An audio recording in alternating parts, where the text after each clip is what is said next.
नमस्कार दोस्तों, Indian technical training centre में आपका स्वागत है। आज हम लोग बात करेंगे सेंसर के बारे में। स्प्लिट ECU, विंडो ECU, इसमें कौन कौन सा सेंसर लगा होता है और उसको कैसे चेक करते हैं, प्रॉपर चेक करने का तरीका और किसका क्या काम होता है, ये पूरा हम लोग इस वीडियो में ही देखेंगे। अब यहाँ पर हम लोग वीडियो को शुरू करते हैं। सबसे पहले शुरू से लेकर लास्ट तक जरूर देखना है। हर एक सेंसर के बारे में बतलाया जाएगा, जो इसमें नॉन इन्वर्टर इन्वर्टर सारा आ जाएगा। इंडोर में कितना सेंसर लगा होता है, आउटडोर में कितना सेंसर लगा होता है, ये सारा चीज़ आपको इसी वीडियो में आ जाएगा और चेक करने का तरीका हर एक सेंसर का। तो हम लोग वीडियो को शुरू करते हैं। सबसे पहला जो आपको आ रहा होगा सेंसर इन्फॉर्मेशन में, यहाँ पर दो चीज़ लिखा हुआ आपको दिखाई दे रहा होगा। तो जिसमें एक लिखा हुआ है NTC और दूसरा PTC। इसको आप लोग याद रखिएगा कि आपको लास्ट टाइम में जाएगा, आपको बताया जाएगा इसके बारे में NTC और PTC एग्जैक्टली होता क्या है, ये काम करने का तरीका होता है सेंसर का। तो इसके बारे में हम लोग लास्ट में पूरा चर्चा करेंगे, NTC PTC। तो ये चीज़ आपको जानकारी होना बहुत ज़रूरी है, तो वीडियो को लास्ट में जरूर देखेगा, इसके बारे में प्रॉपर बतलाया जाएगा NTC और PTC के बारे में। अब हम समझते हैं कि इसी में कौन कौन सा सेंसर लगा होता है कि नहीं। तो सबसे पहला हम लोग लेते हैं यहाँ पे सबसे पहला जो है यहाँ पे कौन सा सेंसर लगा हो। सबसे पहला कॉइल सेंसर, इसको क्या बोलते हैं, कॉइल सेंसर। कॉइल सेंसर का ही दूसरा नाम क्या होता, डिफ्रॉस्ट सेंसर। अब डिफ्रॉस्ट क्या होता है एग्जैक्टली ये समझना, उससे पहले दूसरा ये समझ लीजिए। पहला तो हम लोग बात करते हैं तो रूम सेंसर के बारे में। चलिए किसी कारण से पिक्चर हम लोग आगे पीछे कर दिए हैं, तो हम लोग पहला कॉइल सेंसर मान लेते हैं, दूसरा रूम सेंसर। उससे कोई फर्क पड़ने वाला नहीं है। रूम सेंसर या एयर सेंसर, एयर सेंसर, ठीक है। तो यहाँ पर जो सबसे पहला क्या चीज रहेगा, मतलब रूम सेंसर या एयर सेंसर। अब सबसे पहले इसका काम समझ लेते हैं, उसके बाद हम आगे समझेंगे। तो जो रूम सेंसर है इसको एयर सेंसर ही बोलते हैं। का है जैसे इंडोर है, यहाँ पर आपको इंडोर दिख रहा होगा, और जो एयर सेंसर यानी कि सेंसर एयर रूम सेंसर रहता कैसे है, आपको दिख रहा होगा यहाँ पे बना हुआ है। जी, तो इस कलर हम लोग रेड कर लेते हैं, लिखा हुआ एकदम मोटा। चलिए यहाँ पर दिख रहा होगा जो रूम सेंसर बनावट कैसे रहता है, इस तरह से। और वो लगा हुआ कहाँ रहता है, आपको दिख रहा होगा कूलिंग कॉइल के ऊपर आपको नजर आएगा, एक प्लास्टिक पत्ती पे लगा हुआ। और इसका वायर जो है यहाँ से जाकर के PCB के अंदर चला जाएगा। ये जो पूरा है PCB बॉक्स है, इसके अंदर PCB लगा हुआ और यहाँ से वायर निकलेगा, दो ठो वायर रहेगा। हर एक सेंसर आपको दो वायर रहेगा, जिससे आपको यहाँ पर दिख रहा होगा इस जैक में दो वायर, और यहाँ पर आपको दिख रहा है इस जैक में दो वायर। हर एक सेंसर में आपको दो वायर नजर आएगा। तो ये जो आपको रूम सेंसर कहाँ लगा था, कूलिंग कॉइल के ऊपर, जहाँ से जब हम लोग इंडोर को चालू करते हैं तो इंडोर क्या करता है, हवा को अपने अंदर इनपुट लेता है। जहाँ से हवा खींचता है इंडोर, उसको हम लोग क्या बोलते हैं, एयर सेंसर। और वहीं पर सेंसर लगा होता है। एयर सेंसर पहले कहाँ लगाता है, रूम सेंसर में। तो वो क्या करता है, रूम का टेम्परेचर को सेंस करने का काम करता है। तो अब यहाँ पर बात है कि हमसे पूछा जाएगा रूम सेंसर का काम क्या है एग्जैक्टली। तो रूम सेंसर का जो काम होता है, सेट टेम्परेचर। मान लीजिए हम लोग क्या किए हैं, रिमोट के जरिए 16 डिग्री सेल्सियस पे सेट किए हैं, और रूम का टेम्परेचर है आपका 30 डिग्री सेल्सियस। क्लियर है, रूम का टेम्परेचर कितना है, 30 डिग्री सेल्सियस रूम का टेम्परेचर, और सेट किए हैं 16 डिग्री सेल्सियस पे। तो अब यहाँ पर जो होने वाला है कि जब सेट टेम्परेचर पर, सेट टेम्परेचर कितना है 16 डिग्री सेल्सियस और रूम का टेम्परेचर 30 डिग्री, जब सेट टेम्परेचर पर रूम का टेम्परेचर आ जाता है, जब सेट टेम्परेचर पर रूम का टेम्परेचर आ जाता है, तो उसके बाद क्या होता है, अगर इन्वर्टर AC है तो आउटडोर को कंट्रोल करेगा, बिल्कुल आउटडोर के कंप्रेसर का RPM को कम कर देगा। दूसरा चीज, अगर नॉन इन्वर्टर AC है तब क्या करेगा रूम सेंसर, अगर रूम सेंसर है और नॉन इन्वर्टर AC है तो वहाँ पर आउटडोर को कट ऑफ करा दिया जाएगा रिले के मदद से। क्लियर है, आपको समझ में आ गया होगा। तो यानी कि रूम सेंसर के बारे में अगर आपसे पूछा जाए तो आप क्या बतलाइएगा, तो आपको वहाँ पर बोलना है रूम सेंसर जब सेट टेम्परेचर पर रूम का टेम्परेचर आ जाता है तो आउटडोर को कंट्रोल करता है या कट ऑफ करता है। कंट्रोल का मतलब, अगर इन्वर्टर AC है तो कंट्रोल करेगा, आउटडोर कट ऑफ नहीं करेगा। अगर नॉन इन्वर्टर AC है तो वहाँ पर क्या करेगा, उसको आउटडोर को कट ऑफ करा देगा। बस यही आपको रूम सेंसर काम होता है। अब आपको समझने में और आसान हो जाएगा कि एग्जैक्टली आपका जो है रूम सेंसर, ये कॉइल सेंसर क्या काम करता है। अब यहाँ पर आपको लिखा हुआ सबसे, चलिए इसको हम कर देते हैं, पहला इसको हम करते हैं 1 नंबर और इसको 2 नंबर, समझ में आ जाएगा। चलिए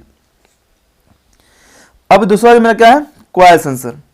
अब कॉइल सेंसर क्या काम करता है, जब किसी कारण से, अच्छा ये लगा कहाँ रहता है और देखने में कैसे नजर आएगा, जैसे यहाँ पर आपको देख लीजिएगा ये चीज, ये कहाँ लगा रहेगा, कूलिंग कॉइल पे। अब यहाँ पे दिख रहा होगा, अभी निशान बनाएंगे आपको, ये आपको दिख रहा गोल सा, और यहाँ पर लिखा हुआ है कॉइल सेंसर, है कि नहीं।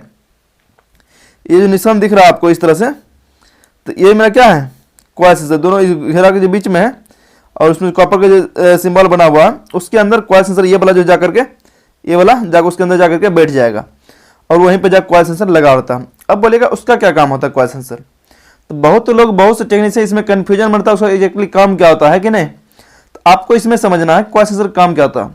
मान लीजिए किसी कारण से, कारण कुछ भी हो सकता है यहाँ पे, मान लीजिए किसी भी कारण से जब कूलिंग कॉइल पर आइस जमना शुरू होता है, कूलिंग कॉइल पे आइस जमना शुरू होता है, या यहाँ पर ये भी बोल सकते हैं जब रूम सेंसर काम नहीं करता है तो कॉइल सेंसर वहां पर कट ऑफ करता है। इसको ये चीज सही नहीं रहेगा, लेकिन आपको सही एग्जैक्टली बोलना क्या है, जब किसी कारण से कूलिंग कॉइल पर आइस जमता है और वहां का टेम्परेचर माइनस में चला जाता है और जब उस पर आइस जमना शुरू हो जाता है तो उस आइस को पिघलाने के लिए कॉइल सेंसर क्या करता है, उसको कट ऑफ करा देता है। तो आपको समझ में आ गया, ये जो है मान लीजिए किसी कारण से क्या होगा, इस पर आपको नजर आ रहा होगा आइस जमते हुए धीरे धीरे, ये क्या करेगा धीरे धीरे, ये जब इस पर पूरा आइस जम जाएगा, व्हाइट हो जाएगा, तो ये क्या करेगा, उसको कट ऑफ करा देगा। यही आपका कॉइल सेंसर काम होता है एग्जैक्टली। तो बहुत बार ये भी होता है रूम सेंसर आइस के अंदर है तो उसको रूम सेंसर को पहले कट ऑफ करना चाहिए था, लेकिन रूम सेंसर काम नहीं किया, उसके बाद क्या करेगा कॉइल सेंसर, जब उसके ऊपर आइस जमेगा कॉइल के ऊपर तो कॉइल का टेम्परेचर सेंस करेगा कॉइल सेंसर, और सेंस करने के बाद जब टेम्परेचर देखा काफी ज्यादा माइनस में चलेगा, नॉर्मली होता है -5 to -10 डिग्री सेल्सियस के आसपास ये काम कर जाता है, ये क्या करेगा उसको कट ऑफ करा देगा, आउटडोर को कट ऑफ कर देगा, चाहे इन्वर्टर एसी रहे चाहे नॉन इन्वर्टर एसी। तो आपको रूम सेंसर कॉइल सेंसर समझ में आ गया होगा। लेकिन एक चीज यहाँ पर और लिखे हुए हैं, डिफ्रॉस्ट सिस्टम, डिफ्रॉस्ट सेंसर या डिफ्रॉस्ट सेंसर, कॉइल सेंसर को क्या बोलते हैं, डिफ्रॉस्ट सेंसर। अब डिफ्रॉस्ट क्या होता है तो आप नॉर्मल समझ लीजिएगा, आइस के पिघलाने की प्रक्रिया ही क्या कहलाता है, डिफ्रॉस्ट सिस्टम, इसीलिए इसको हम लोग क्या बोलते हैं, डिफ्रॉस्ट सेंसर। ये भी तो आइस को पिघलाने का ही काम कर रहा, जब कंप्रेसर को बंद कर देगा तो रूम का गर्मी की मदद से क्या होगा, आइस सारा पिघल जाएगा। बस इतना सा काम होता है कॉइल सेंसर का, समझ में आ गया होगा। अब हम लोग चलते हैं अगला सेंसर पे। तो अगला सेंसर पर जाने से पहले हम लोग क्या करेंगे, इसको मिटा देंगे। अगर आपको वीडियो समझ में आ रहा है तो लाइक जरूर करिएगा और आगे आप बतलाइएगा कुछ और चीज, आपको और आगे बतलाते हैं इसके आगे और क्या चीज रहेगा। अब अगला जो आपका रहने वाला है डिस्चार्ज सेंसर, तीसरा नंबर, दो सेंसर बतला दिए, अब तीसरा क्या रहेगा मेरा, डिस्चार्ज सेंसर। अब डिस्चार्ज सेंसर का ये एक और नाम होता है, चलिए पहले इसको मिटा दे अच्छा से। डिस्चार्ज सेंसर का एक और नाम होता है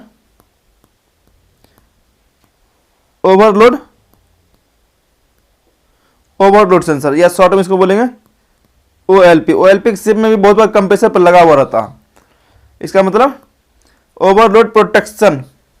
अब यहाँ पर समझने वाला बात यह है कि डिस्चार्ज सेंसर लगा कहाँ रहता है। तो ये जो आपको कंप्रेसर दिख रहा है, यहाँ पे कंप्रेसर ब्लैक वाला जो दिख रहा है बड़ा सा डब्बा कंप्रेसर, ये वाला है, ये जो लाइन आपको दिख रहा है ये वाला लाइन, ये सेक्शन है, और ये वाला जो लाइन है पतला वाला जो निकल रहा है इस तरह से, ये डिस्चार्ज है। और यहाँ पे एरो का निशान आपको बना करके यहाँ पे दिया हुआ है, मतलब यहीं पे देखिए आपको ये मेटेलिक चीज आपको दिख रहा है इस गोल घेरे के अंदर।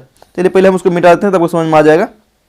यहाँ पे देखिए, ठीक है, अब बढ़िया देखिएगा, यहाँ से जो गोल घेरा है इसके अंदर ये जो मेटेलिक चीज है ये क्या है मेरा आपका डिस्चार्ज सेंसर, वहीं पर डिस्चार्ज सेंसर आपका लगेगा, और ये भी मेटेलिक ही रहेगा, जिससे नॉर्मली आपको कॉइल सेंसर इससे पीछे दिखलाए थे, सेम टू सेम उसी तरह रहेगा और इसमें जाकर लगा हुआ रहेगा। बहुत बार यही सेंसर कहाँ पर लगा रहता है, कंप्रेसर पर डायरेक्ट जा करके, जहाँ UVW तीनों पिन होता है उस पिन पर जा क्या हुआ लगा हुआ रहेगा। अच्छी एक चीज सोचने वाला बात और है, जो रूम सेंसर कॉइल सेंसर बतलाए हैं ये इन्वर्टर एसी रहे चाहे नॉन इन्वर्टर एसी रहे, ये दोनों में लगा हुआ रहेगा, और ये दोनों कहाँ लगेगा, इंडोर में लगा हुआ रहेगा, इंडोर में। और ये जो discharge sensor, condenser coil sensor, ambient sensor, section sensor आगे जो बतलाएंगे आपको, ये सबके सब आउटडोर में लगा होता है, सबके सब कहाँ लगा होता है, आउटडोर में लगा होता है, ODU, ठीक है, आउटडोर यूनिट, क्लियर है, आउटडोर में लगा होता है। अब ये सब के सब इन्वर्टर एसी में ही लगेगा, नॉन इन्वर्टर एसी में नहीं लगेगा, ये भी ध्यान रखना। अब हम लोग चलते हैं सेंसर के ऊपर। तो डिस्चार्ज सेंसर का काम क्या होता है कि जब किसी कारण से मान लीजिए कंप्रेसर ओवरलोड ले, अधिक लोड ले, जैसे बहुत बार हॉट एंड कोल्ड एसी में होता है, उसमें दो सेंसर लगाता है, एक तो डिस्चार्ज लाइन पर लगाएगा ही और एक कंप्रेसर पे भी लगाता है। तो कंप्रेसर ओवरहीट को भी सेंस करता है और कंप्रेसर कितना एग्जैक्टली हीट होना चाहिए डिस्चार्ज लाइन का उसको भी सेंस करता है, प्रॉपर फुल मात्रा में गैस है कि नहीं। अब यहाँ पर आपको ये समझना है कि मान लीजिए किसी कारण से कंप्रेसर अधिक लोड ले रहा, ओवरलोड, तो कंप्रेसर ओवरहीट होगा, तो कंप्रेसर ओवरहीट होगा, उसको जलने से बचाने के लिए डिस्चार्ज सेंसर डिस्चार्ज लाइन के टेम्परेचर को सेंस करेगा या फिर कंप्रेसर के टेम्परेचर को सेंस करेगा। कंप्रेसर पे भी लगा हुआ था तो उसके टेम्परेचर को सेंस करके आउटडोर को कंप्रेसर को कट ऑफ कराएगा और कंप्रेसर वहां पर क्या होगा, बंद हो जाएगा। इसीलिए उसको ओवरलोड सेंसर भी बोलते हैं। और डिस्चार्ज लाइन पर लगा हुआ तो डिस्चार्ज सेंसर। क्लियर है आपका, ये आपका डिस्चार्ज सेंसर काम होता है। चौथा क्या चाहिए, कंडेंसर कॉइल सेंसर। क्या चाहिए, कंडेंसर कॉइल सेंसर। अब जबकि यहाँ पर कंडेंसर कॉइल सेंसर आपको दिख रहा है, अब कंडेंसर कॉइल सेंसर कहाँ लगा होता है, यहाँ तो आपको दिख रहा है आउटडोर। अब ये आउटडोर नहीं, ये विंडो सी का है, लेकिन ये आपको कंडेंसर कॉइल पूरा दिख रहा है। ये जो बना रहे हैं फिगर आपको, ये कौन सा है, ये पूरा आपको कंडेंसर कॉइल है। और कंडेंसर कॉइल पे ही जाके लगा हुआ है आपको स्प्लिट एसी भी रहेगा, उसके कंडेंसर कॉइल पे जाके मतलब फिल्टर से पहले कंडेंसर कॉइल पे लगा हुआ रहता। अब वो काम क्या करता है, कंडेंसर कॉइल सेंसर काम क्या करता है, तो वो देखेगा कि प्रॉपर कंडेंसर कॉइल का हीट रिजेक्ट हो रहा कि नहीं हो रहा है। अगर हीट रिजेक्ट नहीं हो रहा है तो आपको क्या चेक करने की जरूरत पड़ता है, जैसे बहुत ज़्यादा डस्टी हो सकता है, फैन स्पीड स्लो हो सकता है, ये सब कुछ वहाँ पर चेक करने की जरूरत पड़ता है। किसी कारण से मतलब समझ लीजिए वो आप कंडेंसर कॉइल का है कि प्रॉपर जो है वहाँ पे हीट रिजेक्ट हो रहा कि नहीं हो रहा, या ये चीज करना प्रॉपर वो जितना हीट होना चाहिए उतना हीट हो रहा कि नहीं हो रहा, मतलब वेपर से लिक्विड में कन्वर्ट हो रहा कि नहीं हो रहा, ये सब कुछ चेक करने का काम उसी का है। और फैन स्पीड और सोलर फैन स्पीड को हीट रिजेक्ट करने के लिए फैन स्पीड को बढ़ाना, कंट्रोल करना, मतलब घटाना बढ़ाना, ये सारा कुछ कंडेंसर कॉइल सेंसर ही काम करता है। समझ में आपको आ गया हुआ कंडेंसर कॉइल सेंसर। अब हम लोग चलते हैं पांचवा, और कंडेंसर कॉइल सेंसर लगा कहाँ रहता है, कंडेंसर कॉइल पे ही लगा हुआ रहेगा। क्लियर है, चलिए हम लोग क्या चलेंगे अब पांचवा सेंसर। पांचवा क्या रहेगा आपका, एम्बिएंट सेंसर। एम्बिएंट सेंसर यहाँ पर आपको एक निशान बना हुआ होगा, ये वाला जो रेड घेरा के अंदर है। क्लियर है, रेड घेरा के अंदर है। ये जो सेंसर लगा हुआ है एग्जैक्टली कंडेंसर कॉइल के पीछे लटका हुआ दिखाई देगा आपको। जब इन्वर्टर इसी के पास जाइएगा तो कंडेंसर कॉइल के बाहर लटका हुआ दिखाई देगा। अब कहिएगा इस सारा सभी सेंसर के बारे में, इससे जस्ट 2 या 3 वीडियो शायद पहले डाले हुए हैं, hot and cold AC complete information. तो आप उस वीडियो के जाकर वीडियो लिस्ट में जाकर चेक कर सकते हैं। तो हॉट एंड कोल्ड जो है उसके बारे में पूरा बतलाए हुए हैं, वोल्टेज का हॉट एंड कोल्ड एसी आता है ना, उसमें 4 वे बल्ब, उसमें चारों आउटडोर में जो सेंसर लगा था चारों सेंसर, उस चारों सेंसर के बारे में बतलाए हैं। हर एक चीज में एक एक चीज के बारे में प्रॉपर हम उसमें बतलाए हैं। फिर प्लस है कि उस पीसीबी के बारे में भी इसी वीडियो में बतलाया गया आपको, हॉट एंड कोल्ड वाला। तो आपको उसमें जाके आराम से देख सकते हैं। अब यहाँ पे है एम्बिएंट सेंसर। अब एम्बिएंट सेंसर एग्जैक्टली काम क्या होता है, तो पहले ये चीज समझ लीजिए, ये लगा कहाँ रहता है, आपको बतला कंडेंसर कॉइल के पीछे। ये जो दिख रहा है आपको नट, ये कंडेंसर कॉइल के साथ जो पूरा लगा हुआ है, और ये पूरा कंडेंसर कॉइल, इसका रो आपको दिख रहा होगा। और जस्ट इसके पीछे से जो वायर यहाँ पर लटका हुआ है, यहाँ पे देखिएगा, पहले इसको मिटाते हैं। चलिए ठीक है, मिटा दिए। अब यहाँ पे दिख रहा है ये जो वायर आपको लटका हुआ नजर आ रहा, और यहाँ पे जाकर कंडेंसर कॉइल है यहाँ पे लगा हुआ, ठीक है, एक प्लास्टिक के ऊपर रखा हुआ रहता है, जिसे रूम सेंसर रखा हुआ रहता है। तो अब यहाँ पे क्या करता है, ये बाहरी टेम्परेचर को सेंस करता है। मतलब कंडेंसर कॉइल यहाँ से क्या करता है, हवा लेता है, यहाँ से हवा लेता है, मतलब और यहाँ से हवा बाहर निकलता है। ठीक है, बाहर, यहाँ से हवा बाहर निकलता है इस तरह से। और पीछे से क्या करता है, हवा लेता है इस तरह से। पीछे से हवा लेगा और आगे से हवा बाहर निकलेगा। ये जो पीछे से हवा लेता है वही हवा को टेम्परेचर को सेंस करता है। मतलब कहने का मतलब है कि बाहरी टेम्परेचर को सेंस करने का काम करता है। लेकिन मान लीजिए किसी कारण से बाहरी टेम्परेचर काफी ज्यादा अधिक हो गया, बाहरी टेम्परेचर काफी ज्यादा अधिक हो गया या बाहरी टेम्परेचर काफी कम हो गया, उस दोनों के आधार पर एक्चुअली ये काम क्या करता है कि बाहरी टेम्परेचर को सेंस करके और कंप्रेसर फैन मोटर के आरपीएम को कंट्रोल करना। कैसे, नॉर्मल समझिए, देखिए आप पूरा गर्मी के मौसम में जाइए, जब 40 से 42 डिग्री सेल्सियस पार रहता है तो उसमें कंप्रेसर का स्पीड को पूरा बढ़ाएगा नहीं, कारण कि कंप्रेसर अधिक गर्म होकर जल सकता है। या काफी ज्यादा ठंडा है बाहर तो भी कंप्रेसर का आरपीएम को ज्यादा नहीं बढ़ाएगा, कारण ऑलरेडी बाहर ठंडा, मतलब अंदर में भी ठंडा होगा ये चीज। तो वो चीज आपको यहाँ पर सेंस करता है और मेनली यही काम करता है, बाहरी टेम्परेचर सेंस करना और उसके आधार पर कंप्रेसर आरपीएम को कंट्रोल करना। अगर बाहरी टेम्परेचर अधिक रहेगा तो कंप्रेसर आरपीएम को ज्यादा बढ़ाएगा ना, आप कुछ भी कर लीजिए, है कि उसको छांव थोड़ा रखना पड़ता है। नॉर्मल टेम्परेचर परफेक्टली काम करता है, ये चीज होता है आपको एम्बिएंट सेंसर। तो ये बाहरी टेम्परेचर को सेंस करने का काम करता है। हाँ, लेकिन अब यहाँ पर जो बताने वाले हैं कुछ मॉडल में जल्दी आपको नजर तो आने वाला है नहीं, लेकिन कुछ मॉडल में यहाँ पर लगा हुआ रहता है एक सेंसर और, उसको हम छठा ले लेते हैं, सेक्शन। तो इसको मिटा लेते हैं पहले। सेक्शन सेंसर, हाँ ये चीज़ है, ये कंफर्म कर सकते हैं कि आप कहिएगा ये आउटडोर में बतला रहे हैं 5 सेंसर, 2 सेंसर उधर, आउटडोर में 4 सेंसर। तो ये सेक्शन सेंसर बहुत बार आपको मतलब बहुत बार क्या करने मतलब बिल्कुल नहीं के बराबर नजर आएगा आपको सेक्शन सेंसर।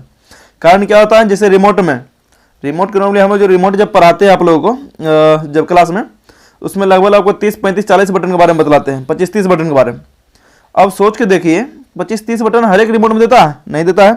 कुछ न कुछ में, कुछ रिमोट में ये फंक्शन दिया, अगला रिमोट में ये फंक्शन नहीं दिया, और इसमें जब ये दिया तो अगला रिमोट वो फंक्शन नहीं दिया। इसी तरह इन्वर्टर एसी के आउटडोर में, जैसे कि अगर कंडेंसर कॉइल सेंसर लगा दे, सेक्शन सेंसर नहीं लगाएगा। इसी तरह अलग अलग कर देता है कि बहुत बार सेक्शन सेंसर लगाता ही नहीं, इसका जरूरत ही नहीं पड़ता, वहाँ पे सारा चीज़ सेंस कर लेता है। लेकिन कुछ मॉडल में सेक्शन सेंसर आपको मिल सकता है, बहुत कम में। ये क्या काम करता है, रिटर्निंग टेम्परेचर, जो कंप्रेसर होता है, कंप्रेसर का जो सेक्शन लाइन होता है उस पर लगा हुआ रहेगा, और रिटर्निंग टेम्परेचर को सेंस करता है एग्जैक्टली, इंडोर में सर्विस है कि नहीं है, उसके बाद आइस तो नहीं जम रहा, उसके मतलब रिटर्निंग टेम्परेचर प्रॉपर जितना होना चाहिए उसके अनुसार सेंस करता है।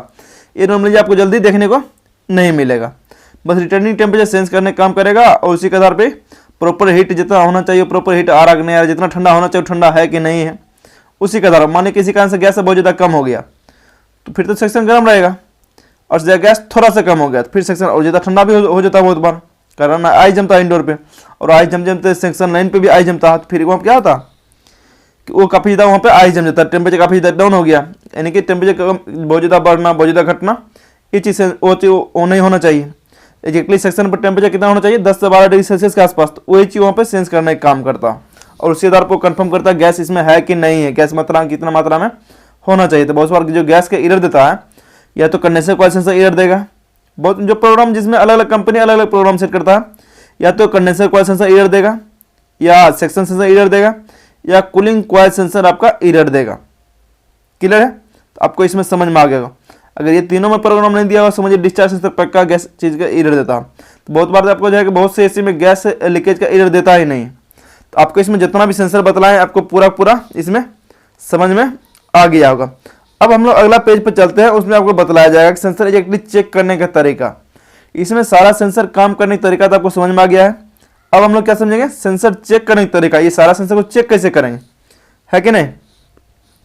तो सेंसर चेक करने का तरीका, सबसे पहले हम लोग यहाँ पर 3, 4, 5 तरीका से हम लोग सेंसर चेक करेंगे, कोई एक तरीका सेंसर चेक करने का नहीं होता। नॉर्मल आपके सामने एक सवाल रखते हैं, उसको आप पहले मन में आप बतलाइएगा, फिर उसके बाद हम आगे बतलाते हैं। मान लीजिए कि एक कंप्रेसर है, और कंप्रेसर आपको चेक करने नहीं दे दी, सिर्फ कंप्रेसर आपके पास दे दिया, मल्टीमीटर दे दिया, आपको चेक करना। तो कंप्रेसर का आपका रेजिस्टेंस चेक करिएगा, कॉमन नहीं स्टार्टिंग, और वो मान बता रहा, हम क्या समझेंगे, सेंसर सही है, ये कंप्रेसर सही है। तो अब बहुत बार विद्यार्थी जब हम लोग क्लास में पूछते हैं तो विद्यार्थी बोलते हैं सर मान बता रहा है, इसका मतलब सही है कंप्रेसर। बिल्कुल नहीं, कंप्रेसर मान बतला रहा है, इसका मतलब अंदर का बाइंडिंग का वो मान बतला रहा है कि अंदर का बाइंडिंग अभी जला हुआ नहीं है कि नहीं, ये चीज़ वहाँ पर चेक हो पाता। लेकिन आप लोग बहुत बार सही है, नहीं, कंप्रेसर जो काम है, कंप्रेसर काम है लो प्रेशर को हाई प्रेशर में क्रिएट करना, जब तक वहाँ तक वो काम नहीं कर जाता, चालू नहीं हो जाता, चालू होने के बाद भी अगर वो प्रेशर सही से नहीं बना पाता तो वहाँ तक हम लोग सही नहीं मानेंगे, है कि नहीं। इस तरह से तो कंप्रेसर चेक करने का तरीका भी प्रॉपर एक वीडियो बना दिया स्टेप बाय स्टेप, कैसे उसको चेक किया जाता है। अब हम लोग सेंसर चेक करने का तरीका समझेंगे एक एक स्टेप से, है कि नहीं। चलिए यहाँ पर इस पेज को लेते हैं। अब यहाँ पर हम लोग क्या करेंगे, सेंसर चेक करने का तरीका समझते हैं। सबसे पहला जो तरीका आपका रहेगा, थोड़ा सा पेज को बैक करना पड़ेगा। चलिए, अब जो इसमें रहेगा पहला तरीका आपका क्या चीज रहेगा, मान लीजिए यहाँ पे, चलिए एक पीसीबी लेते हैं, और पीसीबी में जो सेंसर लगा हुआ है, रूम सेंसर या कॉइल सेंसर, इसको हम लोग क्या करेंगे, अलग करेंगे, पीसीबी से अलग कर लेंगे, पीसीबी से अलग कर लेंगे। अब पीसीबी से अलग करके हम इसको अलग फिगर बनाते हैं, वहाँ पे मिटा दिए, मतलब पीसीबी से हम लोग क्या करें, सेंसर को खोल के अलग कर लिए। चलिए यहाँ पे हम लोग उसका फिगर बना दिए रूम सेंसर का। अब मान लीजिए मल्टीमीटर लेंगे, एक मल्टीमीटर लेंगे, उसका ये दोनों लीड रह गया, दोनों लीड को जाकर के यहाँ पे लगा देंगे। मल्टीमीटर किस पे सेट करेंगे, ओम के रेंज में, किलो ओम के रेंज में सेट कर लेंगे। जब किलो ओम के रेंज में सेट किया, उसका जब मान चेक करेंगे तो जो मान आना चाहिए नॉर्मली डिस्चार्ज सेंसर छोड़ करके, वो 5 से 25 किलो ओम के बीच में मान बतलाता। 5 से 25 किलो ओम के बीच में बतलाता। कोई 5 किलो ओम, कोई 7 किलो ओम, कोई 15 किलो ओम, कोई 25 किलो ओम, इस तरह से। बाकी डिस्चार्ज सेंसर है उसका 50 किलो ओम से शुरुआत होता है। 50 kilo ohm, 200 kilo ohm, 250 kilo, 300, 400 kilo ohm, ऐसे ओम जाता है। ये मान लीजिए मान बता रहा। अब हम लोग क्या करेंगे, टेम्परेचर बढ़ाएंगे। सेंसर के टेम्परेचर क्या करेंगे, बढ़ाएंगे। जब टेम्परेचर बढ़ाएंगे तो रेजिस्टेंस क्या होगा, घटना चाहिए। अब टेम्परेचर यहाँ पर मान लीजिए कि जैसे कि 25 डिग्री सेल्सियस पे चलिए एक फिगर बनाते हैं। 25 डिग्री सेल्सियस पे हम लोग क्या किए, मान चेक किए। 25 डिग्री सेल्सियस पे रेजिस्टेंस चेक किया, वो कितना मान बतलाया, 5 किलो ओम। 5 किलो ओम मान हुआ, मान बतलाया। अब सेंसर के टेम्परेचर हम लोग क्या करते हैं, टेम्परेचर को हम लोग यहाँ से बढ़ा देते हैं। तो यहाँ पर रेजिस्टेंस जो है घट करके 25 डिग्री सेल्सियस था, हम टेम्परेचर बढ़ा कितना कर दिए, मान लीजिए 30 डिग्री सेल्सियस। तो यहाँ पर जो टेम्परेचर जाकर घट करके रेजिस्टेंस जब वहाँ पर क्या हुआ, टेम्परेचर जब बढ़ाए तो रेजिस्टेंस से घट करके मान लीजिए 5 से आ गया वो 3 किलो ओम। अब 3 किलो ओम आ गया, यहाँ पे था पहले कितना, 25 डिग्री सेल्सियस 5 किलो ओम। जब टेम्परेचर 25 डिग्री सेल्सियस से बढ़ा कितना कर दिया, 30 डिग्री सेल्सियस। तो रेजिस्टेंस 5 किलो ओम से घट करके आ गया 3 किलो ओम। अब यहाँ पर हम लोग टेम्परेचर घटा करके कर देते हैं 25 से 20 डिग्री सेल्सियस। तो रेजिस्टेंस यहाँ पे क्या होगा, बढ़ जाएगा। बढ़ के कितना चला गया, 3 किलो ओम से मान लीजिए 7 किलो ओम। पहले से टेम्परेचर घटा दिए हैं तो अब रेजिस्टेंस क्या हो गया, और इधर बढ़ गया 7 किलो ओम, इस तरह से। अब एक चीज और समझिए, इसी में शुरू में बतलाया था आपको एनटीसी और पीटीसी, तो अभी आपको समझ में आ जाएगा। अगर इस तरह से काम कर रहा, टेम्परेचर बढ़ा रहे हैं तो रेजिस्टेंस घट रहा है, अगर और टेम्परेचर को घटा रहे हैं तो रेजिस्टेंस बढ़ रहा। इस तरह से अगर काम कर रहा है तो हम लोग क्या समझेंगे, वो एनटीसी के आधार पर काम कर रहा। यही आपका काम करने का तरीका होता है। और हम लोग को एसी में जो जितना भी सेंसर लगा हुआ सबके सब एनटीसी के आधार पे ही काम करता है। और पीटीसी जो है जैसे गाड़ी वगैरह है उसमें जो सेंसर लगाता है लगभग उसमें पीटीसी के आधार पे सेंसर काम करता है। ये पहला तरीका आपका रह गया सेंसर चेक करने का पहला तरीका। तो आपको समझ में आ गया। अगर कोई भी सेंसर हम चेक करेंगे तो मान बतलाना चाहिए। मान बतलाने के बाद जब सेंसर गर्म करेंगे तो रेजिस्टेंस घटना चाहिए, जब सेंसर को ठंडा करेंगे तो रेजिस्टेंस बढ़ना चाहिए। बस ये चीज आपको समझ में आना चाहिए। अब यहाँ पर हम लोग क्या करेंगे, दूसरा स्टेप। तो पहले इसको हम लोग क्या करेंगे, मिटा लेते हैं। चलिए इसको मिटाने के बाद हम लोग दूसरा स्टेप समझते हैं। दूसरा स्टेप में कैसे चेक करेंगे। पहला स्टेप समझ में आ गया होगा। चलिए दूसरा स्टेप में कैसे समझना है। ये मान लीजिए एक पीसीबी लिए फिर से, और यहाँ क्या रहेगा, सेंसर रहेगा। ये आपका कॉइल सेंसर। तीसरा स्टेप अभी बतलाएंगे दूसरा स्टेप में। तीसरा स्टेप में भी एक पीसीबी लेते हैं और इसमें जो सेंसर का जैक रहेगा उसको जोड़ते नहीं, उसको अलग कर देते हैं।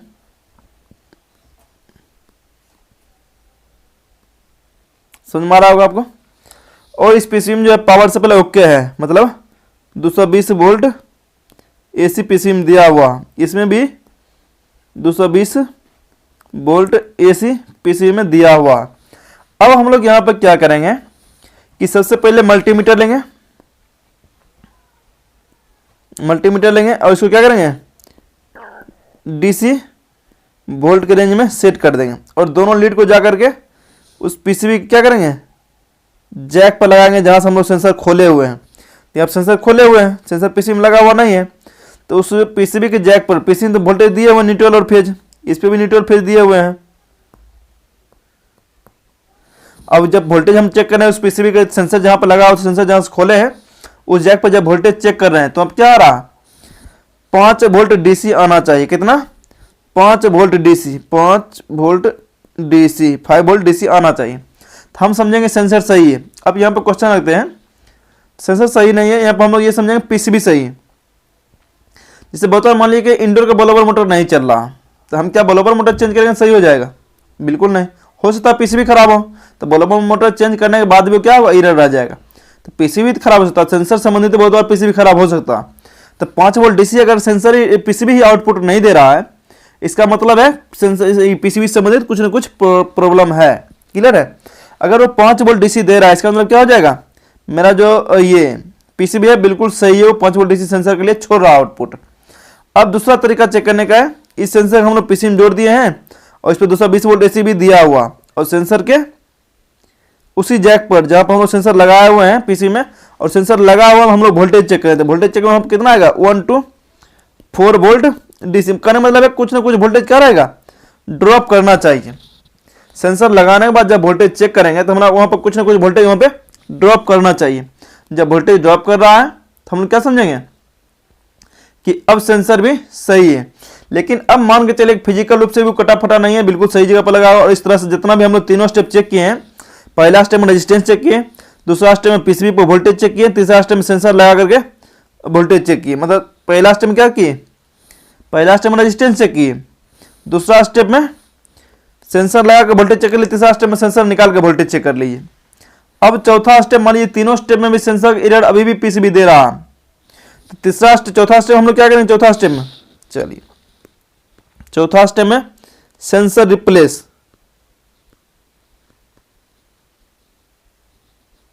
सेंसर क्या करेंगे, चेंज करके देखेंगे। जब सेंसर को चेंज करेंगे और सेम जगह पर सेंसर लगा देंगे दूसरा सेंसर उसी कंपनी का, उसके बाद भी अगर एरर आ रहा वही सेंसर लगाने के बाद, तो हम लोग 5वां स्टेप में क्या करेंगे, मेरे पास क्या विकल्प बचता है टेक्नीशियन के पास, पीसीबी रिपेयर, पीसीबी रिपेयर में डालेंगे।